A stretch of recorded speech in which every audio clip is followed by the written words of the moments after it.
This is VOA News. Reporting by remote, I'm David Byrd. President Biden ripped former President Donald Trump for what he called the big lie that spurred the Capitol assault 1 year ago and continues threatening democracy. AP's Sagar Magani reports. For the first time in American history, the president had not just lost an election, he tried to prevent the peaceful transfer of power. President Biden says Donald Trump spurred his backers to attack the Capitol and democracy itself by spinning a big lie that the election was rigged in a bid to ease his ego. He's not just a former president.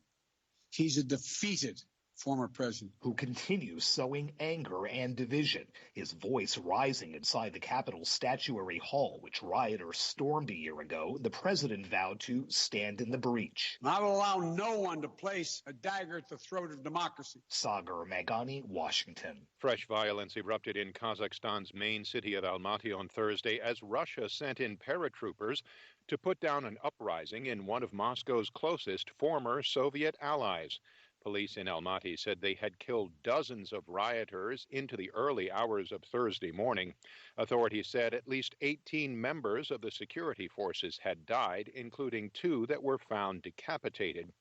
Thursday evening saw renewed battles in Almaty's main square, occupied alternately by troops and hundreds of protesters throughout much of the day.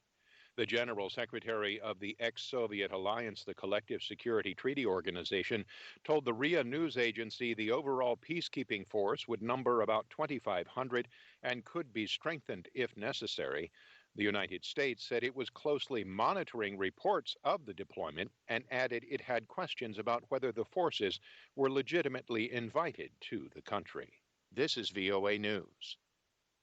The World Health Organization said Thursday a record 9.5 million cases of COVID-19 were tallied around the world last week, marking a 71% weekly surge that amounted to a tsunami as the new Omicron variant sweeps worldwide.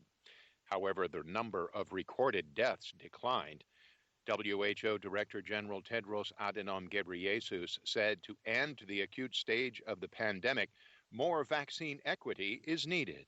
Vaccine inequity is a killer of people and jobs, and it undermines a global economic recovery.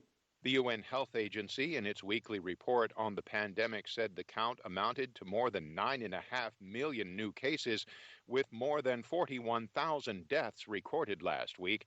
That's compared to 44,680 the week before.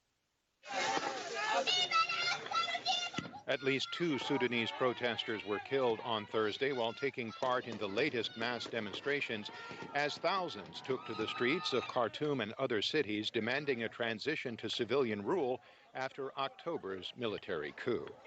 Security forces fired tear gas to disperse the crowd. The Sudanese Professionals Association, which spearheaded many rallies since the October 25th coup, called earlier on protesters to march to the Republican Palace, the seat of the ruling military government in Khartoum.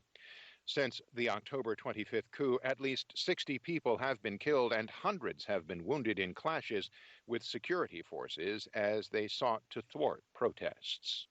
Film director Peter Bogdanovich has died of natural causes at his home in Los Angeles.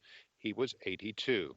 AP's Margie Zaraletta reports. You boys can get on out of here. I don't want to have no more to do with you. Peter Bogdanovich became a big name in Hollywood after the success of the 1971 film The Last Picture Show. He was 32 at the time. It earned 8 Oscar nominations and won 2. He followed that with the comedy What's Up, Doc? And the road trip film Paper Moon. Bogdanovich said in a 2002 AP interview, despite his success, he got newfound fame for playing Elliot on The Sopranos. People who wouldn't normally recognize me as a film director suddenly recognize me as the guy on The Sopranos. Oh, he's the guy on The Sopranos. I'm Margie Zaraletta. The number of Americans applying for unemployment benefits rose last week, but remained at historically low levels, suggesting that the job market remains strong. The Labor Department said U.S. jobless claims rose by 7,000 to 207,000. The 4-week average of claims rose by nearly 4,800 to just below 205,000.